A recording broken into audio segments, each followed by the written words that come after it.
Hello once again, my friends, my fellow modelers, and my fellow lovers of everything interesting. We've got another Titanic kit from AGORA Models, and she's going to start coming together because you can see we did quite a bit so far.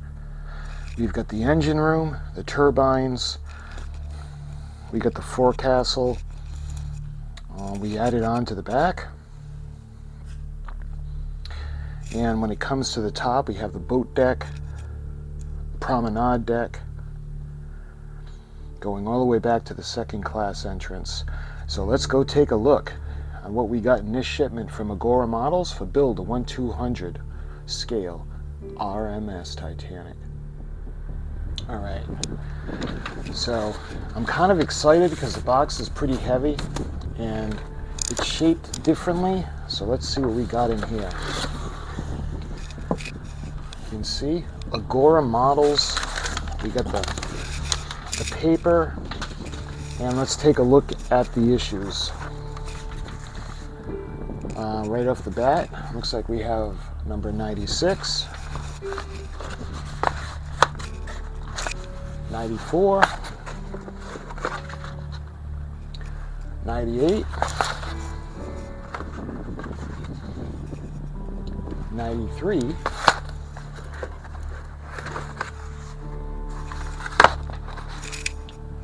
97, and this one is 95. So it looks like we have 93, 94, 95, 96, 97, and 98. So we're going to put all these to the side for a moment. And we're going to check out the magazines. And that's everything that's in the box. So we'll put this aside for now.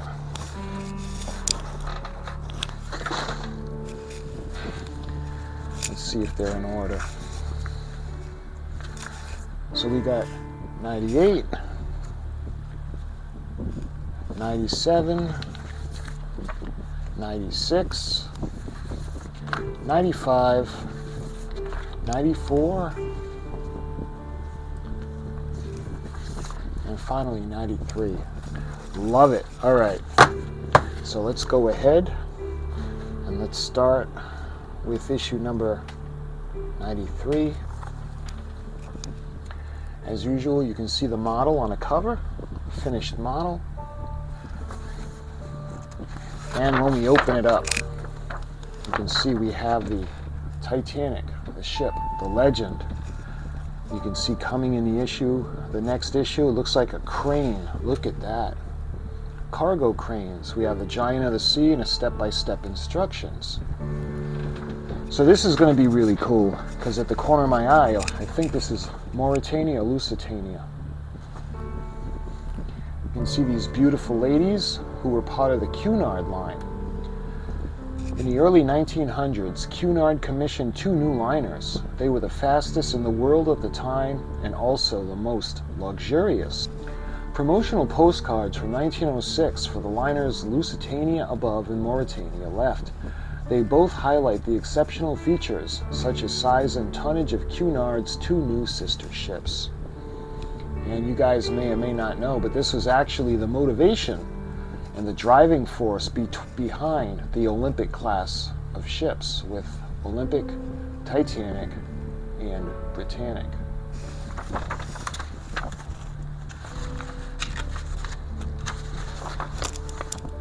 Oh, good. I was hoping they would go into more for the Cunard line. Look at that.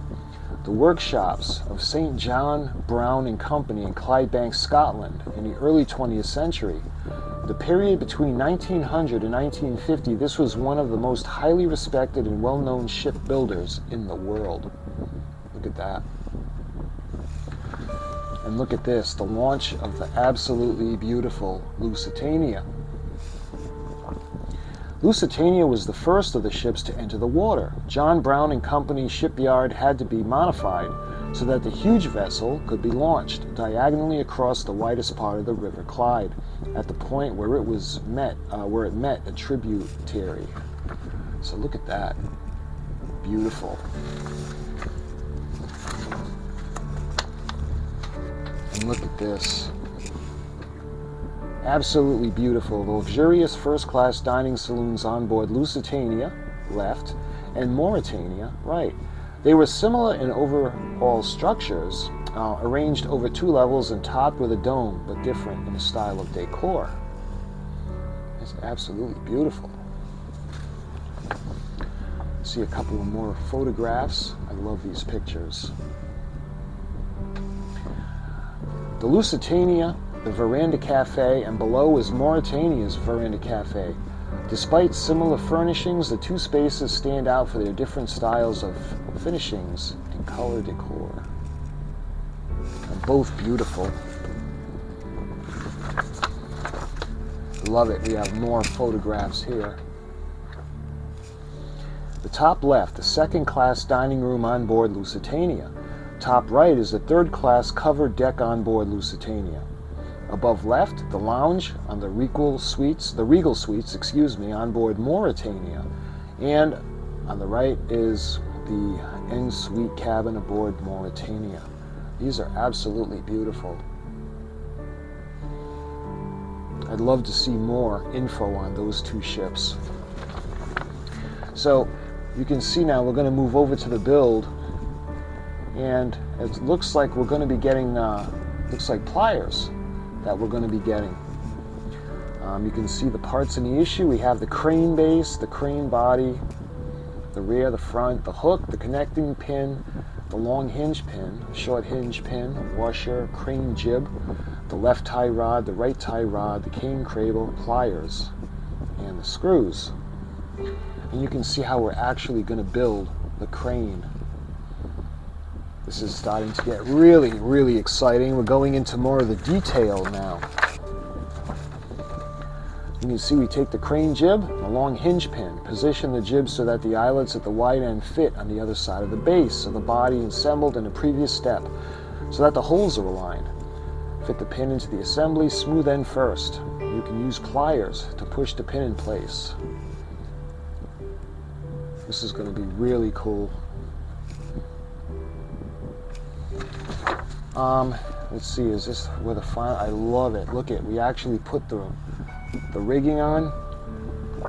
Fit the eyelets to the left and right tie rods over the pegs on either side of the body. Fit the angled ends into the recesses of the eyelets where the hook is fitted.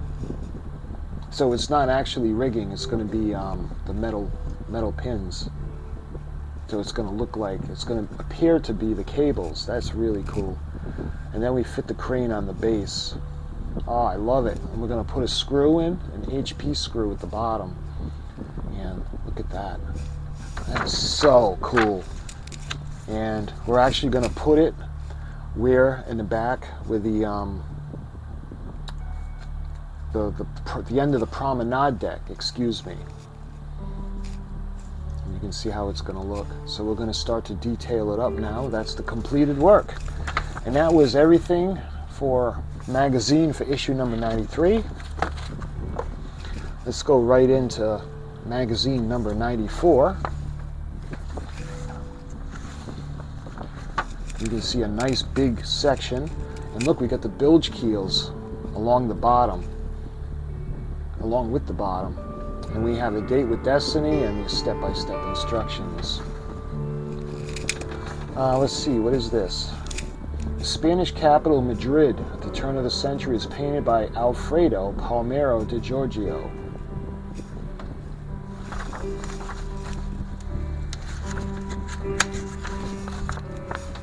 Let's see, this is a wedding photo, circa 1910. From their clothing, it's clear that these must have been wealthy families.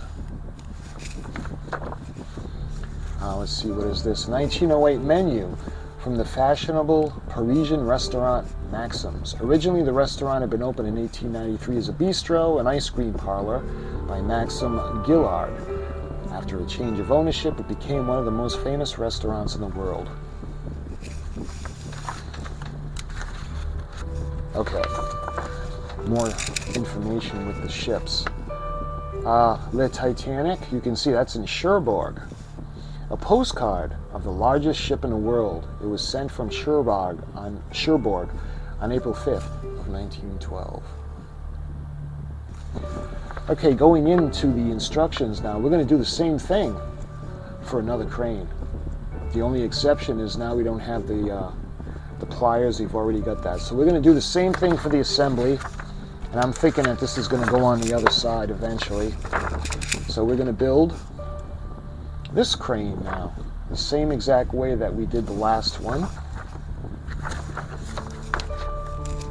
You can see the way they're going to look.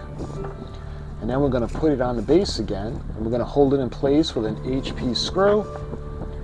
And you can see the section, we're going to put it on the other side now. Oh, that is starting to look really cool. And let's see, what is this now? Take the 6 columns and identify the fixing points on the deck.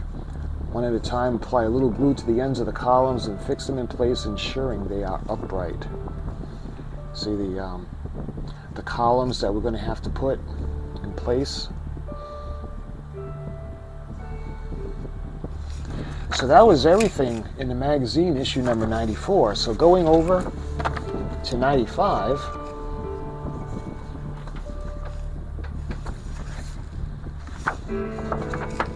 let's see, we got the Giants of the Sea, and I love that segment. Life on board and the instructions. And in the next, you can see our next issue, we have more of the bottom of the hull. So this, the White Star Line, let's see, what ship is this? The Celtic, coming in at 21,026 tons. A vintage postcard of White Star's Celtic. The illustration is by renowned British artist Montague Burrell Black, and he lived from 1889 to 1964. And those ships are beautiful. Remember, White Star had the big 4. They had the Celtic, the Baltic, the Adriatic, and I'm missing one. The Cedric. They had the big 4 before the eventual big 3 of the Olympic class. And these ships are beautiful. I absolutely love the 4 masts on these vessels.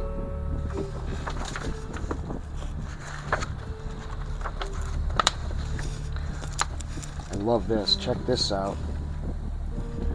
This print shows the planned sections and features of the Great Eastern. When the ship was launched in 1858, it was the biggest ship ever built and could transport 4,000 passengers from England to Australia without the need to refuel.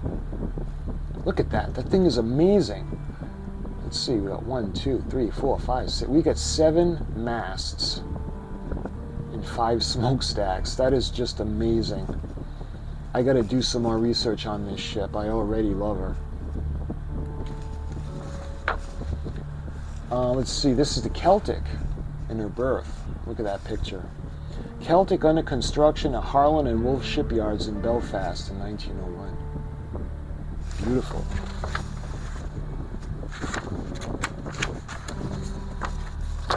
This is a really cool picture. Check this out.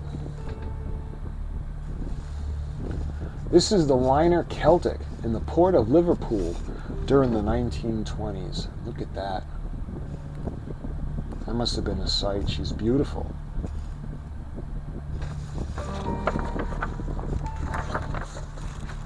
And this is another postcard. This postcard is from the Irish town of Cobble in the early 20th century, when it was still called Queenstown in honor of Queen Victoria. And the laundry on board Celtic. The Columbus Steam Laundry Company, Dye Works. Cleaning and dyeing in every description.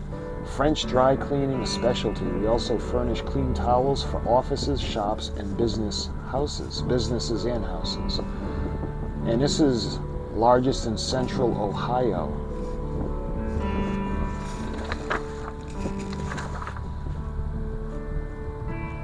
And it shows, this page shows some of the laundry of the linen and the schedules on when it was collected, the shirts, the collars, underskirts, things of that nature. So we move on to the instructions, and we have a keel section with the bilge keels, and that's really cool. You can see how everything is gonna go into these little channels or little wells for the screws, and there's really not a lot to this build. What we're going to do is we're actually going to put the bilge keels on. And well, that was pretty quick.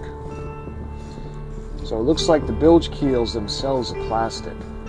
You can see the completed work. So this is really quick, issue number 95. So heading over to 96.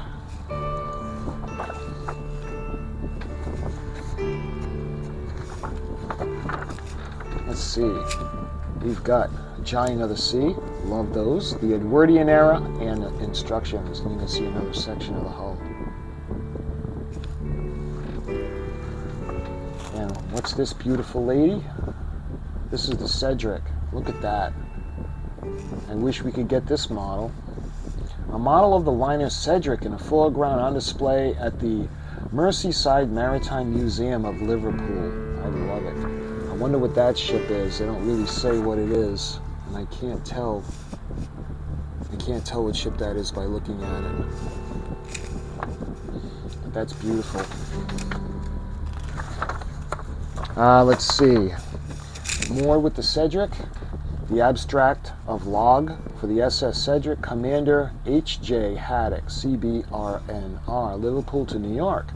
This is from October 21st of 1903. You can see the logbook.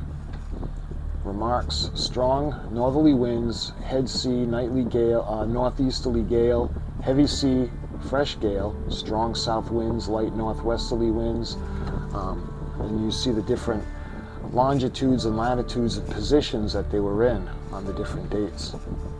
So this is from October 23rd to October 29th. Wow, look at this picture. This is beautiful. Look at that. This was a terrible storm.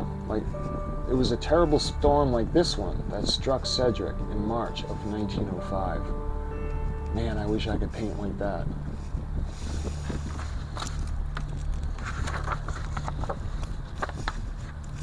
Look at this one. I love that different kind of camouflage that they have. For a short period after the outbreak of World War I, the Cedric was modified with saw service as an auxiliary cruiser. This painting was by Sholo Johnson Douglas from around 1918. It shows the Cedric in dazzling camouflage as a troop ship on the River Mersey. Beautiful.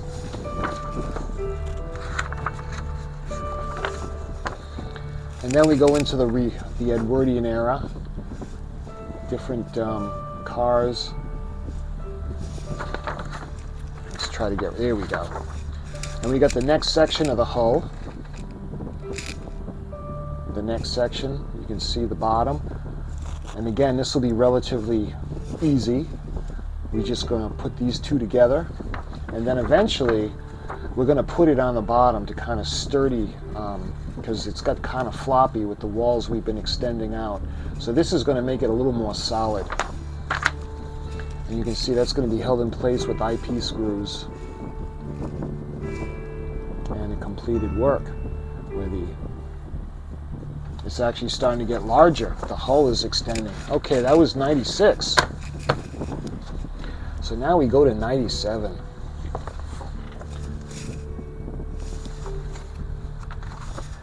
And again, I love it. We have Giants of the Sea, and then we have the instructions. And coming up, you can see more of the hull.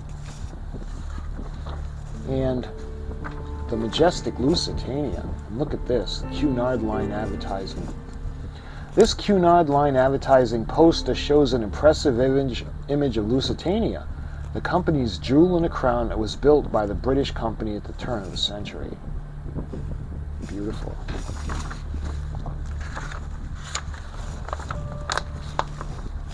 Wow, look at that. The size of that. And of course, these would later be dwarfed by the Olympic-sized ships. This photograph was taken in 1905 and captures the moment when Lusitania's powerful propellers were mounted on at John Brown shipyards.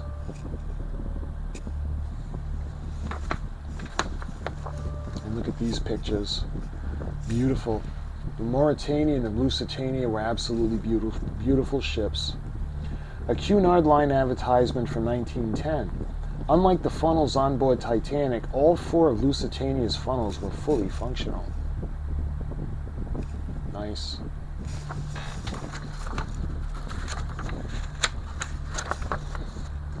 At one time, the funnels were a show of power, and now you have something as gigantic as the Queen Mary II, and she's only got 1 funnel. Look at that picture, I love it. This is Lusitania in the port of New York for the first time on September 13th of 1907. She was greeted by a large crowd. Some people had arrived to meet relatives coming from the old continent. Others were there simply to see Cunard's new luxury liner. Beautiful.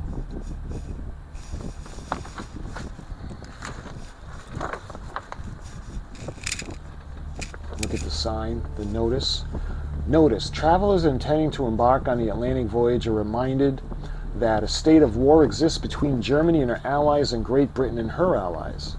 That the zone of war includes the waters adjacent to the British Isles. That in accordance with formal notice given by the Imperial German government, vessels flying a flag of Great Britain or any of her allies are liable to destruction in those waters, and that travelers sailing in the war zone on ships of Great Britain or her allies do so at their own risk. And this is April 22nd of 1915, and the German government actually put these notices in the paper. It's not excusing what they did, but they had put these in as a warning. You can see the New York Times, Lusitania sunk by a submarine, probably 1,260 dead. And you can see the artist rendition below.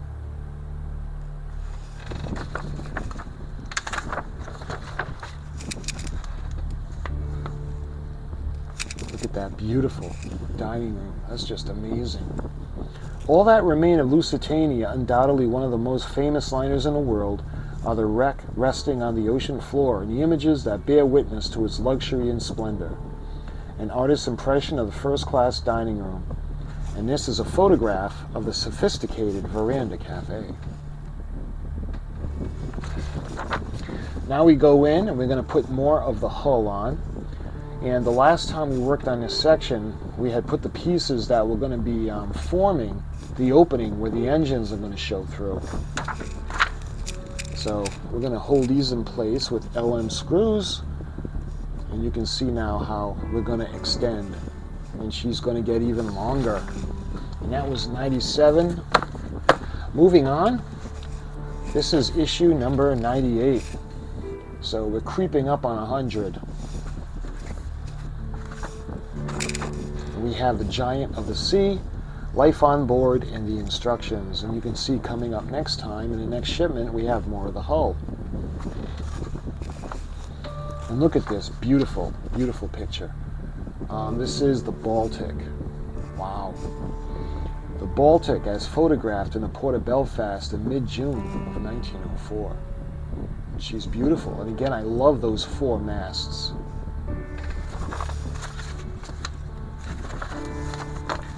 Let's see, is this a Marconi room? Use of the wireless telegraph on board ship became essential, especially for SOS communications. This photograph is from around 1910. 2 operators of the Marconi School of Radio Communications in New York copy messages sent by ship at sea. Let's see, we have a map now. You can see all the different ships and the location. The map appears in a Daily Mail on April 16th of 1912. It illustrates the approximate position of the ships, including the Baltic, that went to Titanic's aid after the ship struck an iceberg.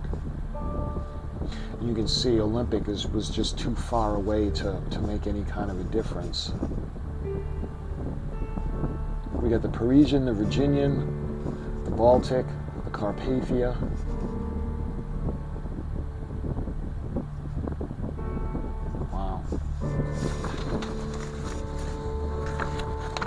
We got another picture. Let's see. Look at that. You can see the lifeboats.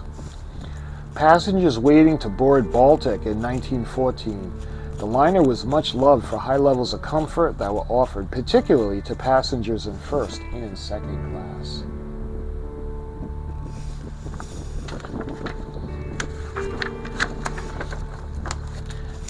And this goes into the conditions aboard the Baltic. And this is Samuel Gompers. He was a key figure in the history of the American labor movement. He founded the American Federation of Labor. And let's see. You can see the coal stokers at work aboard Titanic. So this is, according to this is actually a photograph of coal being shoveled into the furnaces on Titanic. And I didn't know any of these existed. This is amazing.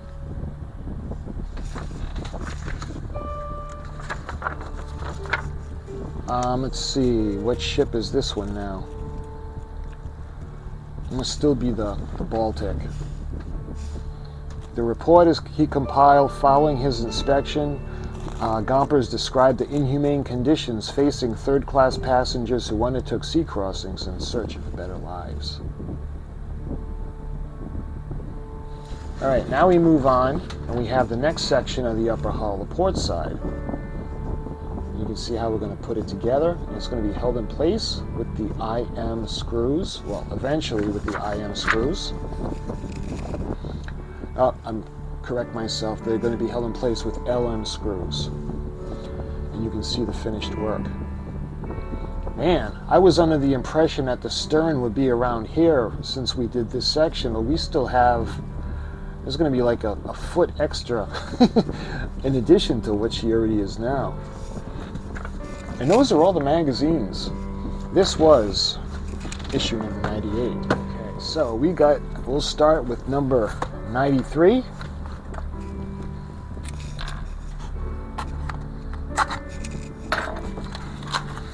And let's see what we got. These remember, these are going to be all the little pieces for the cranes. Yeah, there's a lot of little pieces in here. Oh man, that little washer. So, look at that. I love it. Look at the base. That is so cool. I don't want none of this stuff to fall, so I'm gonna ever so gingerly put it back in.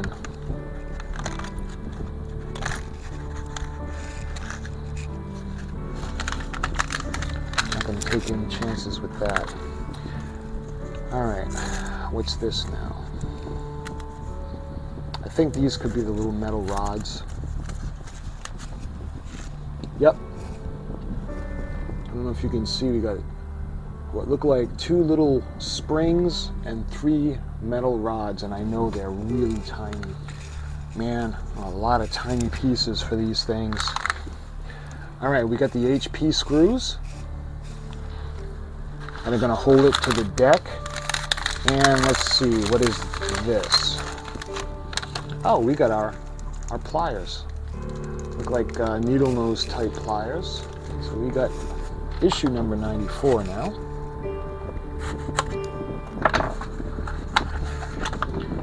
And we're going to have more of the same.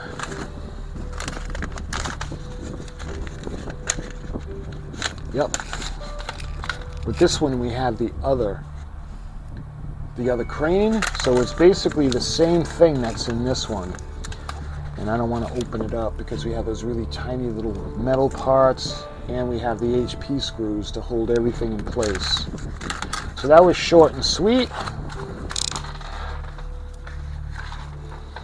So we move on to section or issue number 95, and we have the bottom of the hull. We actually have the bilge keels.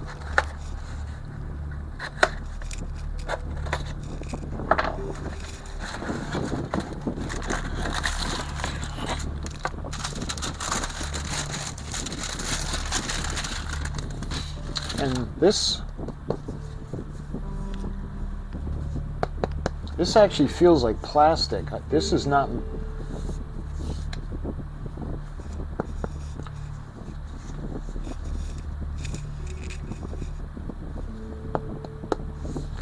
Yeah, this feels like plastic.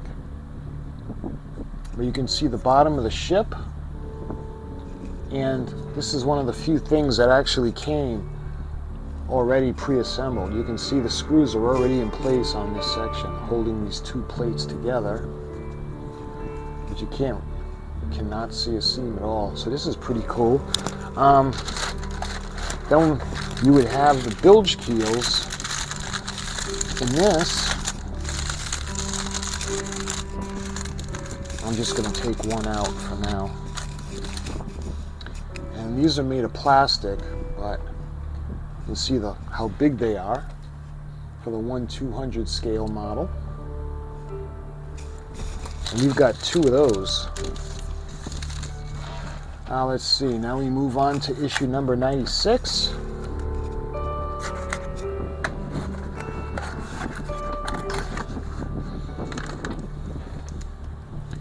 What do we got?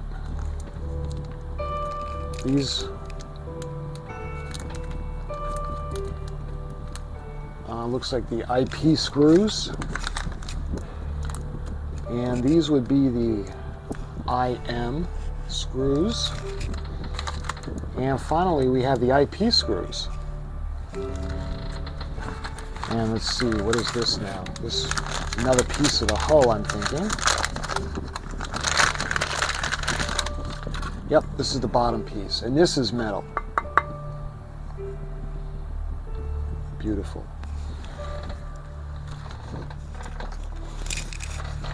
Next up, we have issue number 97.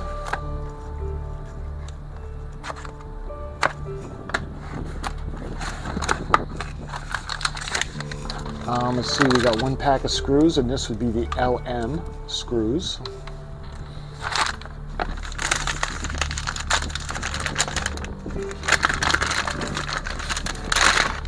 Along with the L15 piece of the hull. Actually, it's going to go like that. And look, you can see where the housing, the propeller shaft housing, is going to start to go. So this is pretty cool. Look at the straking. Beautiful. And lastly, let's see, this is 98.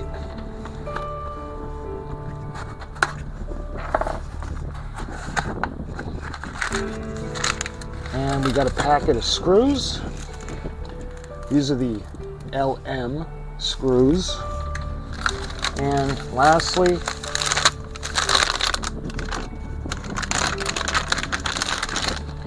we got another section. This is L14. And I don't know if you guys are going to be able to see where we get to start the curvature. So, it's beautiful. Look at the little doors, the portholes, and the straking and the plates. All right, my friends, so there you have it.